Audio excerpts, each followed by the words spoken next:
ચલો આજનો ટોપિક છે આપણો સ્પોકન ઇંગ્લિશ ની અંદર most use word in routine life, જે આપણું દૈનિક જીવન છે, રોજબરોજનું જીવન છે, એની અંદર જે વધારેમાં વધારે જે શબ્દોનો યુઝ થાય છે. ચલો એનો ઉપયોગ કરવાનો છે. ફર્સ્ટ છે વોટ. વોટ નું મીનિંગ થાય શું.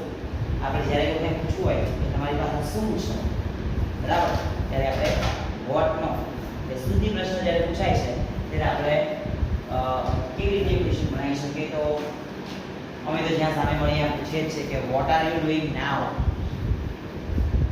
નાઉ એટલે અત્યારે, અત્યારે તમે શું કરી રહ્યા છો. તો વોટ આર યુ ડુઈંગ નાઉ. હા, અત્યારે ના પૂછવું હોય તમે શું કરી રહ્યા છો એટલું પૂછવું છે મારે, તો આટલું થાય કે વોટ આર યુ ડુઈંગ. તો જો ગેમ રમતા હોય તો કહી શકે કે આઈ એમ પ્લેઇંગ ક્રિકેટ. રમતા I am playing a cricket. Volleyball રમતા I am playing a volleyball. જમતા હોય તો આઈ એમ ઈટિંગ, જમી રહ્યો છું. વાંચતા હોય તો આઈ એમ રીડિંગ, કે વાંચી રહ્યો છું, બરાબર. એવું ચાલે. પછી સુઈ ગયા હતા, આઈ એમ સ્લીપિંગ, સુઈ ગયો છું. તો આની અંદર તમારે આ પ્રમાણે ક્વેશ્ચન આન્સર સેટ કરવાના છે કે તમારે કંઈ પૂછવાનું છે, બરાબર. હાઉ.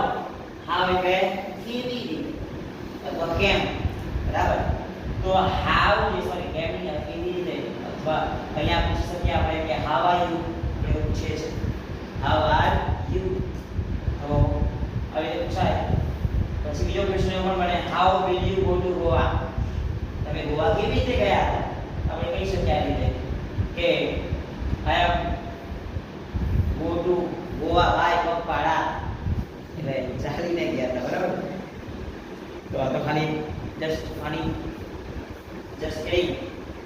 શું છે? Just kidding. કિડિંગ એટલે મજાક. આજનો વર્ડ છે શીખી લો, જ્યાં તમે મજાક કરતા સમય બોલજો. How will you go to Goa. તમે ગોવા કેવી રીતે જશો.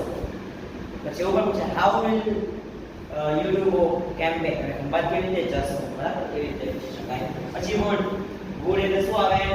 રિક્વેસ્ટ કે ચોઇસ. જ્યારે તમારે કોઈને રિક્વેસ્ટ કરવી હોય, જ્યારે તમારે કોઈને ચોઇસ આપવી છે, ત્યારે તમે પ્રશ્ન તરીકે શાનો ઉપયોગ કરી શકો. વુડ. કે જ્યારે વાક્યમાં બે ક્રિયાપદ આવે તો એક ક્રિયાપદ પછી બીજી વખત ક્રિયાપદ વાપરવું હોય તો આગળ ટુ પછી હંમેશા શું લગાડી દેવાનું? V1, એટલે મૂળ રૂપ લગાવવાનું છે. ગોનું ગોત્ર. તો જોઈએ would you like to tea or coffee. શું તમે ચા પીશો કે કોફી. આવો ચોઈસ છે ને અહીંયા. અને પછી છે મે એટલે પરમિશન માંગે છે. મે આઈ કમિંગ ટીચર, આટલામાં રાખે છે ને